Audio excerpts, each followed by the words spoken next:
Hello and welcome to Heart Attacks Demystified, a podcast series dedicated to heart health, offering you a treasure trove of information on keeping your body's blood pump in shipshape. I'm your host, Anisha Nair Dhawan. Do you know that India accounts for approximately 60% of the world's heart disease burden? Indians are prone to central obesity. Plus, we have smaller coronary arteries compared to the Western populations. As a result, we are significantly predisposed to heart diseases due to a combination of genetic, metabolic, and physiological factors. So, does it mean we are all doomed to suffer from heart disease? Not if you're alert and proactive. Watch for warning signs that are often subtle and easy to ignore. And remember, the future of heart care is full of hope. With advances in technology, minimally invasive treatments, and early diagnostics that can help transform outcomes. In our podcast, we will bring you insights from some of the most respected healthcare professionals in the country who will break down lifestyle and medical interventions to reduce risk and increase resilience. Heart Attacks Demystified is brought to you by Abbott, the global healthcare leader, in collaboration with the Times of India. I'm delighted to welcome Padma Shri Dr. Praveen Chandra, Chairman, Division of Interventional Cardiology, Medanta, the Medicity. Thank you so much, Dr. Chandra, for joining us. Good evening. First, let's set the context. Most of us are born with a healthy heart. So where does heart attacks actually start? Could it even start in childhood? Yes. So, first of all, heart is the main pumping chamber of our body. It's the engine of the body. And this engine, when we are born, it's absolutely functioning. This is the first functioning organ of the body when the child is in the womb. And then it keeps running till the person dies. So, it has to work all the time because this is as I said, the main engine. And it is actually, people are born with normal hearts, normal organs. But then what happens is that heart has a tendency to develop problems because it is a moving organ and it is basically working all the time. So all this happens because of various factors. This is factorial. So multifactorial means there are many things which lead to dysfunctioning of the various parts of the heart. And I'm sure these are factors, some we can control and some we can't. Yes. So what are the ones we can't control? We got to live with it. Yeah. So there are factors which we cannot control, which is one, that we are actually having a gene. We are genetically, the South Asians or Indians are more prone to develop heart problems at a younger age. Okay. So we are at least 10 or 15 years younger in terms of developing a heart problem compared to our Western counterparts. So that is one problem. And this also we call as thrifty gene hypothesis. That is one. The second is that if somebody has high blood pressure, somebody has diabetes, somebody is having obesity, and also, sometimes having high cholesterol levels in the body is leading to heart problems earlier in life. So these are factors we can control, right? What we can't control is the genetics and this thrifty gene you spoke about. Yeah, thrifty Does it affect your heart? I thought that was more for obesity and diabetes. No. So actually thrifty gene hypothesis does lead to heart problem eventually because people don't die of obesity. People die of heart problems at the end of the day. So that is why all the diseases, so that's why we call it all the road lead to the heart. So any disease like blood pressure, people will die or have problems because of heart attack or stroke. If somebody has diabetes, nobody dies because of diabetes. People die because the heart gets affected in diabetic people, the brain gets affected in diabetic people, they develop heart attack or stroke. So that is why it is very important to control diabetes, to control blood pressure at all times, as early as you can start with. But the problem is, most of the people think that if there is diabetes or high blood pressure, they do not want to take medicines because they will have to take medicines for the whole life. But the problem is, if we don't control that, then we are delaying the whole process and we are getting the disease earlier. Okay. So earlier you start treating it, the disease goes away and the heart becomes safer.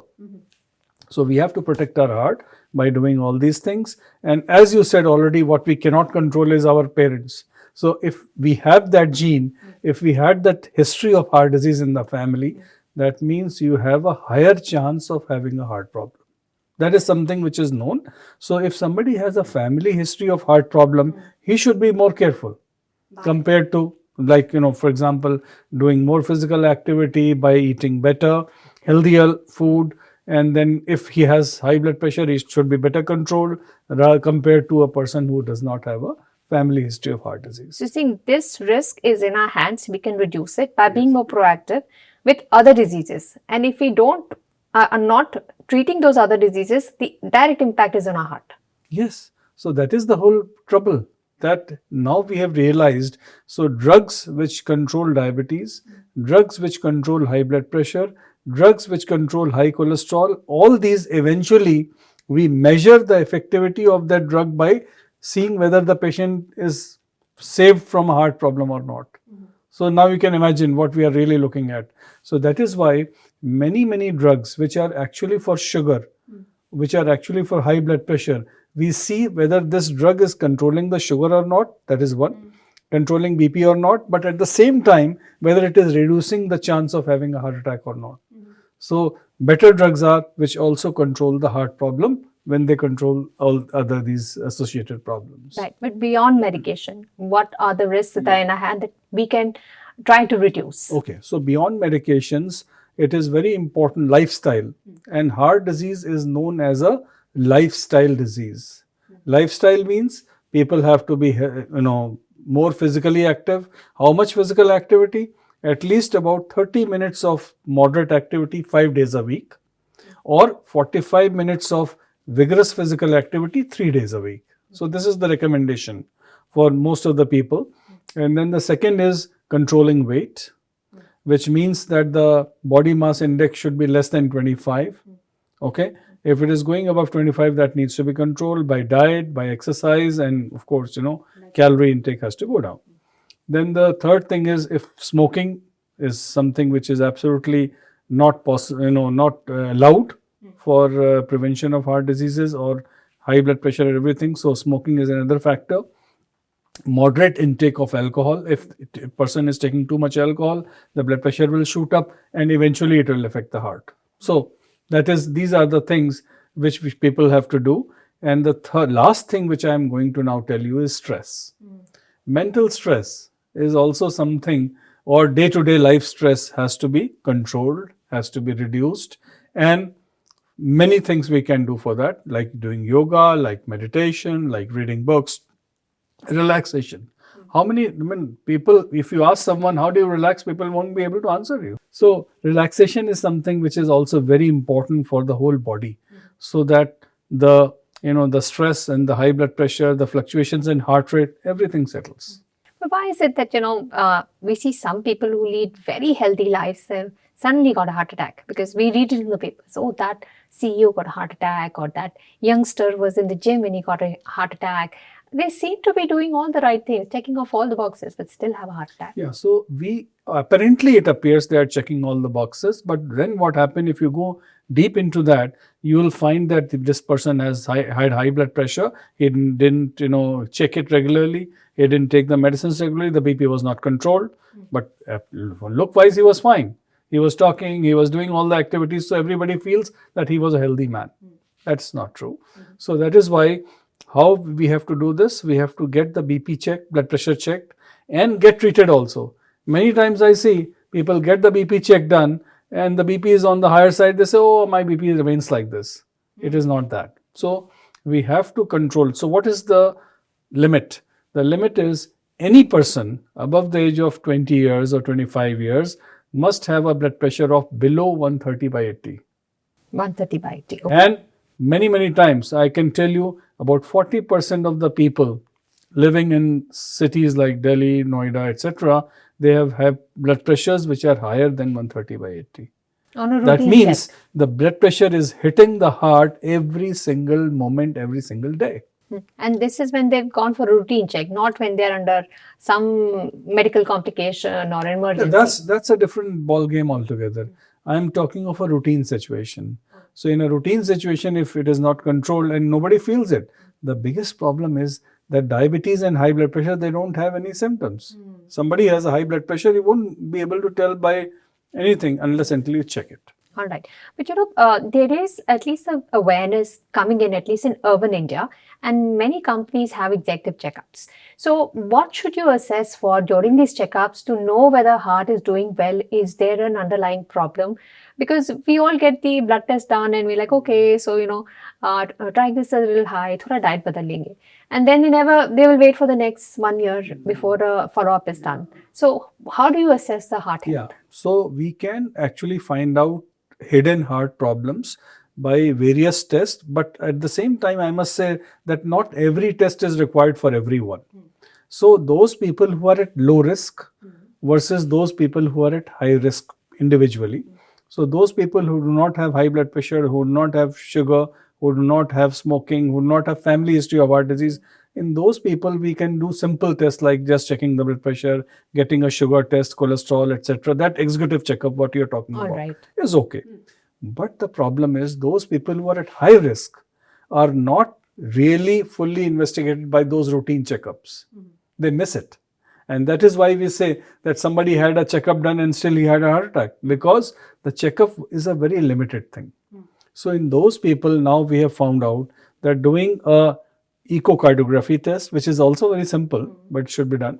And the second is a CT coronary angiography test, is one which is very simple, very quick, but high risk individuals who are having sugar, who are having high blood pressure, who are having multiple things, a CT angiogram will 100%. It's known as a 100% test, which means the negative predictive value. Negative predictive value means if I have to say that he doesn't have a heart problem, is by a CT coronary angiography.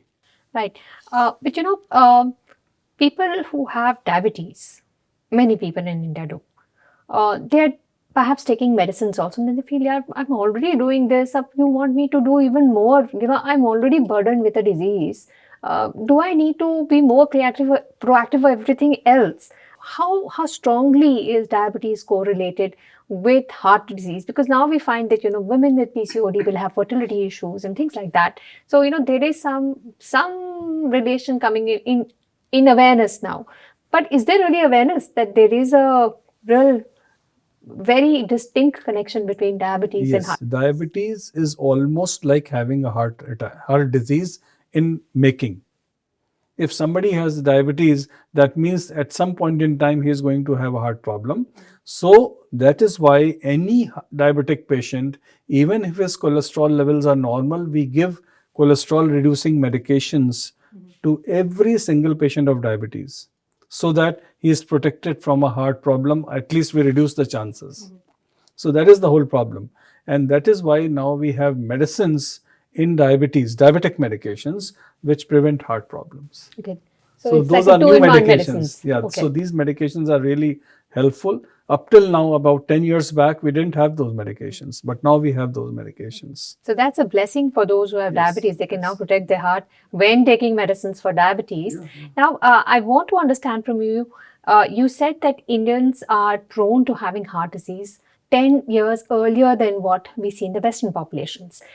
How has medicine evolved over the last few decades so that we can help these younger Indians who are having heart disease? What has changed over the last 10 years? That's a very important question, and I'm very happy to answer this question today, because I have seen this transition happening In front of your eyes. In front of my eyes. And earlier, there were only few institutes in India, 1 or 2 institutes, where angiography was possible or a bypass surgery was possible. And today, it is widespread, possible. All the new technology is available in India. This is very, important to know. And nobody in India has to go out of the country to get any advanced treatment done, at least for the heart, I can tell you, and I'm sure with many other specialties. Nobody has to go out. So this is something which has happened in the last 25, 30 years, that all the latest medicines, latest technologies, because you must be hearing stories. If you see movies of the past, then in that it used to be that somebody is very ill and the doctor is saying, oh, the drug is coming from London, and then you will be given, and by the time the drug comes, the patient is gone. or the doctor is coming from from other country to treat this a very important person. And today, no doctor or no treatment has to be brought into India, or patient goes out of country to get any treatment. And why? Because we are at the moment doing the latest and the cutting edge treatment, at least for the heart diseases, I can tell you, and it is no less than any country.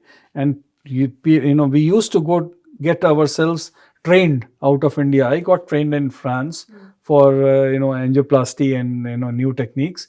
But today, I can tell you, people come from various countries, including United States, including Europe, and many other countries, from Arab, from Africa, to get trained in India, because we have everything, all the wherewithal, all the technology, all the experience, everything is available here. So this is a good time, I must say, for people to remain very confident that they will get the best treatment in India. Dr. Chandra, could you give me an example of the most significant breakthrough in advancements in technology that you've seen over the last 10 years?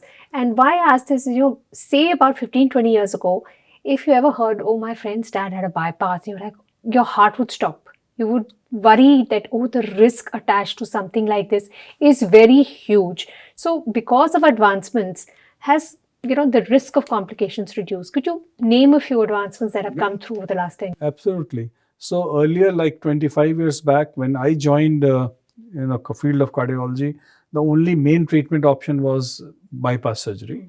And angioplasty was just coming of age at that time. And when we did angioplasty at that time, people used to get scared that maybe there will be some acute complication, urgent bypass surgery, emergencies, etc. But today, I can tell you, we do angioplasty in such, or do opening of the blockages in such ways that patients can go home the same evening. Even if there is a 2 artery blockage, 3 artery blockage, we discharge the patient either on the same day or the very next day, and they are back to the office in next 72 hours. So that is the rapidity of improvement which happens in these patients. So people don't have to be worried about, if they're getting treatment, they will be off work, or maybe they will not be able to be so productive in life. All the productivity, all the activity, everything is absolutely superb. And the other very important thing is that earlier, the only treatment when the bypass was, it used to take a long time. But today, 90% of the blockages are treated without bypass surgery. And in angioplasty also, it has become very predictable, very safe, and very I must say, durable. So because we have stents which we used to put, they are medicated stents, they worked very well.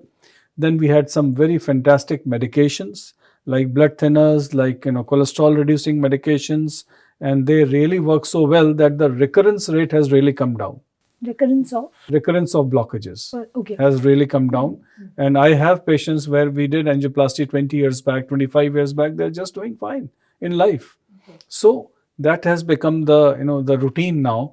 And now the next advancement is that we can even peep inside the arteries with the help of these very fine microcatheters, which are known as OCT, optimal coherence tomography, which we do while doing angioplasty. We know exactly what is the the result we have achieved.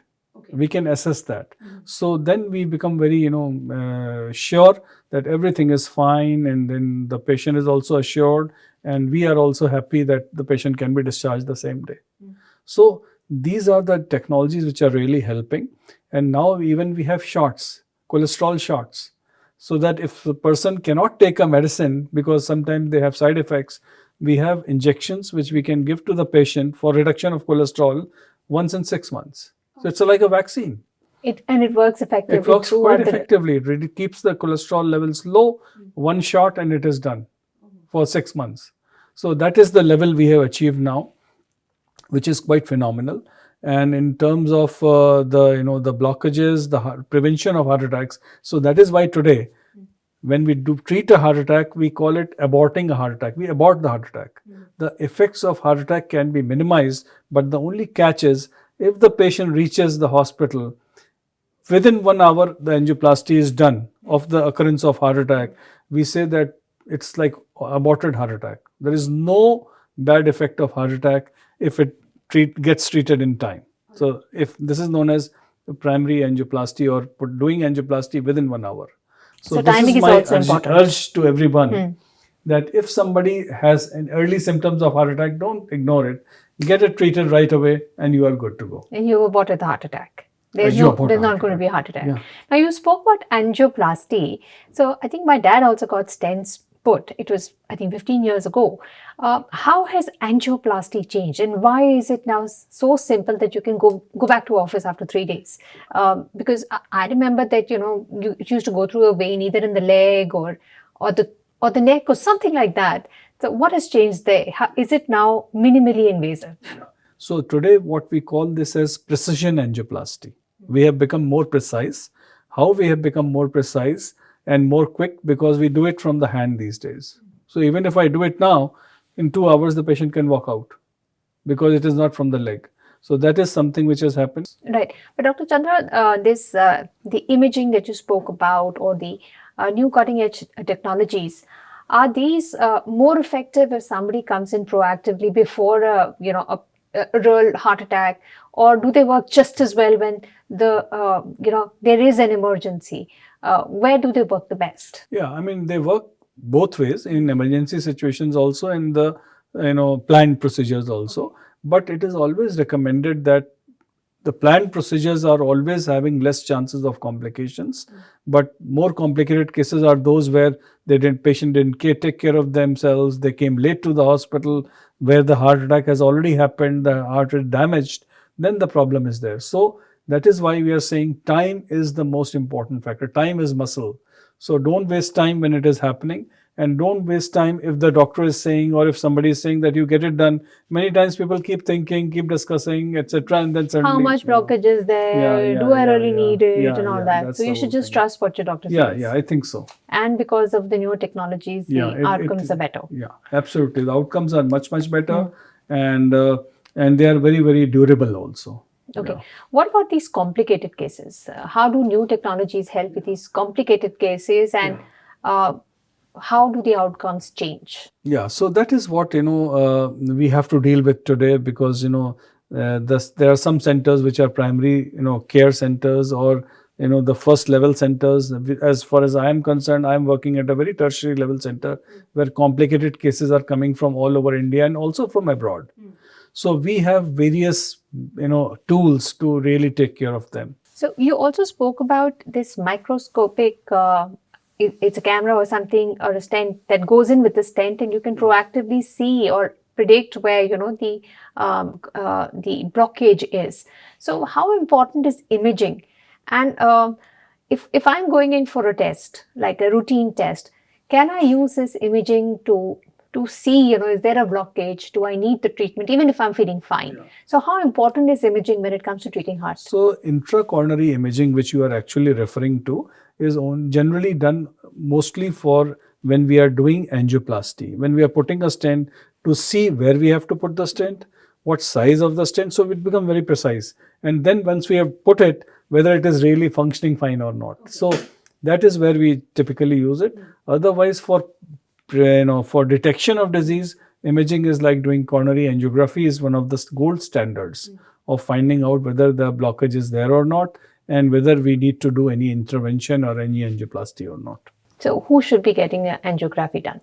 Any person who is having recurrent chest pain and getting a test which is showing a stress test, which is the first test, stress test, where you walk on a machine, and if it shows some negative outcomes where there is some disease which is predicted, then we do the angiography. Okay. Yeah. But looking ahead, what do you think will be the newer interventions that come through that will be totally game-changing when it comes to treatment of heart disease? I mean, in newer interventions, one game changer which has already happened is that we now change the valves of the heart and repair the valves of the heart without doing any surgery. How? How does it Yeah, so these are two very important methods which we have started doing in India, and fortunately I've been seeing this, and we are able to practice it now in India, which is like absolutely I will say standard of care, or cutting edge technology which we can give to our patients today. When the valves become very narrow, very shrunken with the age, advanced age, the surgery is not possible, it is very high risk in these people, and there we can change the valves. This is also a game changer, I must say. We can change the valves without making the patient under anesthesia. No unconsciousness. Patient is conscious. There is no cut. There is no stitch. Through the veins only we can now change the valves. This is known as TAVI procedure. It has really been a game changer for treatment of valves of the heart, especially in weak hearts, advanced stage, where patients cannot undergo surgery or the surgery is very high risk. In these patients, we do this. And how, as a percentage, how many people would suffer from a dysfunctional valve when it comes to heart disease? Yeah. So dysfunctional valves are very common, and especially when we have such a huge population in India who have been suffering from heart problems and diabetes and many other things. And this is some good news also, that our average age in India has already improved. So with age comes also the diseases which will come because of the advanced stage. And aortic stenosis, which is the narrowing of the valve, has become really common today, where we have to treat them without surgery. And these patients who are, so the eldest patient I have treated is 97, where I have changed the valve without surgery. Wow, that's amazing, because at advanced stage you're not eligible for many surgeries because of your conditions. It was unthinkable for me and for everyone, but we did it. Right. So, Dr. Chandra, you said the first 60 minutes remain crucial when you do get a heart attack. But it's not always that you are, say, in an easy place when you get a heart attack. And at that time, you're not even sure if it's a heart attack. So, you're calling your friend or you're calling your family doctor. Where should you go if you suspect you have a heart attack? Yeah. So, this is something which is very, very important to know. As an individual, in the family, in the workplace, because heart attacks can happen anywhere. So the workplace should also have this number written somewhere that if somebody has a heart attack, he has to go there. Okay. So what should be there? It should be a place where a heart treatment is possible for a heart attack, which means a cardiac cath lab is available or ICU is available and a cardiologist specialty is available. Generally, these are hospitals which have these facilities, and so if a place which is reachable in the next 20 minutes, that is the place you should keep the number here. And for home also it is the same thing. So if you call, if somebody has a heart attack at the middle of the night, if you start calling your GP or your physician, he won't be able to help you at that time, because the person needs immediate care. So we have to know where we have to go by noting down the number, or even asking your physician earlier that if I have this kind of thing, where should I go? So if in general, if people know about this in the building, in the your own apartment, everywhere, that this is the place to go. I think as a society we should develop this, that we should have these numbers written up at different places so that people can go there quickly, because recommendation is to reach there in the next 20 minutes and the angioplasty should be done in the next 20 minutes. So total 60 minutes should be done. That is where we can abort a heart attack. So that is why it is just to know, and we should know these numbers or the places. That's amazing. Now, I want to understand from you how life changes after a heart attack, because again, 10-15 years ago, it was a big deal to get a bypass. You would think that there are some things we will not do now that we've had heart, surgery or treatment. Has it changed now when it comes to your physical, your mental, your emotional well-being after getting a treatment done or a procedure done to the heart? Has this changed, and how much have the technological advancements helped to bring this change? Yeah. So, as you can see that things with these technologies which I have been discussing now, that it has made life very easy. Because, if somebody had angioplasty done, he is back to work, he is back to his, regular self, playing, going to the golf, going to the gym, going to everywhere they can do, and leading a normal life where, they can go to party, they can go to attend, functions, etc. So it's not like somebody had a heart problem, he has to just stay inside home. They can do whatever, and they are in fact better than normal people, because in normal person you don't know whether he has a heart problem or not, what's going to happen next. But in this individual who has got treatment done, he is fit. He We know now that this is a healthy man now. That's the difference Okay. compared to those people where nothing has been done. So perhaps they're even better off Yeah. with the knowledge of being treated Yes, and yeah. how to manage it. You said that there are a lot of technological advancements that have happened, but we always think, oh, all the new technologies come to advanced countries first, and it comes to India much later.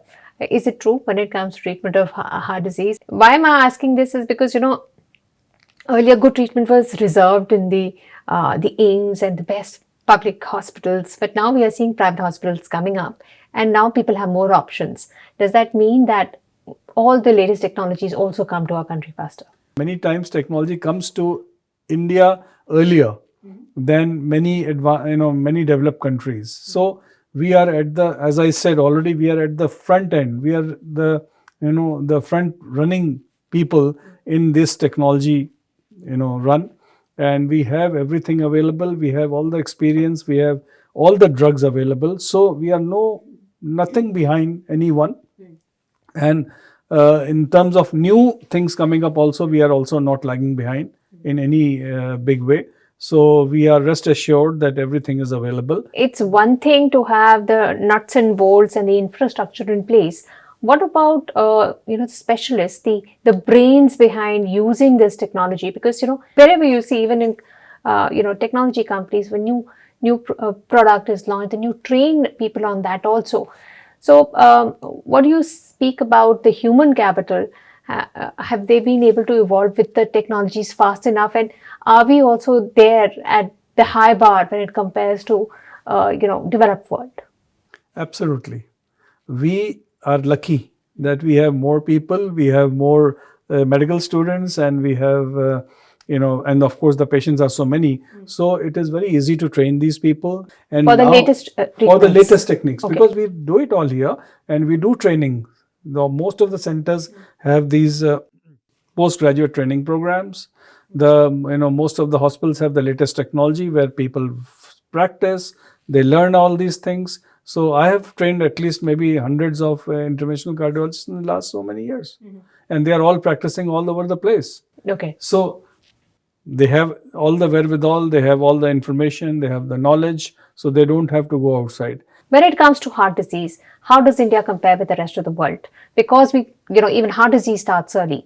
Are the outcomes also bad? No. So in here we have really evolved over a period of time, and it used to be very different, 20 years back, 15 years back. Today I think our outcomes are even better, if not, and they are not in any way lesser than any comparable countries or any comparable centers in the world.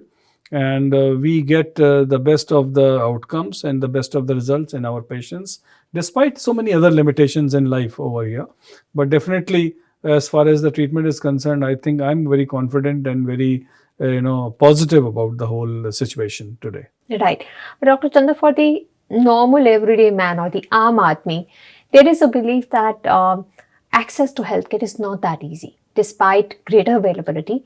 There, whether it's affordability or it's proximity or knowing the right people, access seems to be an issue. Yeah.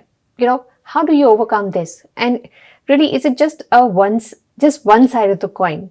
We're not looking at the second side where we should be more proactive also, because the mentality in India is, unless I'm really, really sick, I will not even pop a medicine, forget seeing a doctor. So, how do you see this? I think it is changing very rapidly with with many government schemes like CGHS, ECHS. Many schemes support people all throughout their life for advanced treatments. Then Ayushman has come. Ayushman also supports treatment for at least up to 5 lakh rupees, which is quite okay. So even if somebody has to do an angioplasty, it is covered by Ayushman. A heart attack is covered by Ayushman, and it is all free. So the availability has become much more. The affordability is also getting sorted out by these schemes and also by insurances, all the companies. For example, if you're working in your organization, you are also insured. Earlier, it never used to happen in India. This is a very important message which I want to give, that spending money on your body, on your life is like investing in yourself. So one should not hesitate in getting it done. get it done at the right time, at the right moment, and the right treatment. And of course, life will be absolutely fabulous. What do you think are the greatest strength of India to deliver world-class heart care to its citizens? The latest trend is that people have now, of course, people are becoming cognizant that they should get checked up, they should get treatment done faster, better, earlier. And also the big change which has happened in India is the private healthcare which has come in, and lot many these organizations have come up, smaller, medium, bigger, and everything coming together. We have now maybe more than 3,000, 4,000 centers or heart disease centers in India. Compared to 25 years back, then there were only handful. So you can imagine how much we have expanded, and the expansion is going on exponentially. So I'm sure we are going to be, in the next 5-10 years, again, much more robust healthcare system. I hope so too. Dr. Chandra, in closing, if there are 3 non-negotiables you would like to tell people that will help them prevent a heart attack, take care of their heart health, what would it be? Yeah, of course. I can again start from the same thing, that lifestyle is something which people should maintain, good lifestyle. Second is maintaining their numbers, blood pressure, cholesterol, and diabetes. If that is controlled, 90% times you will be able to prevent a heart attack. No medication is required. Just controlling these 3 things. And then the last third thing is that if somebody has requirement of treatment for heart problems, then do not hesitate. Get it done at the right time, at the right place, and the right treatment, and everything is sorted. So do not hesitate. Have trust. This is the one big thing which I want to say. Have trust. You will get the best results. All right. And now that these treatments are faster and easier, that should again be a lower deterrence than to seek treatment, right? All right. Thank you so much, Dr. Chandra, for joining us and talking to us about the latest advancements in the treatment of the heart and how we can prevent heart attacks.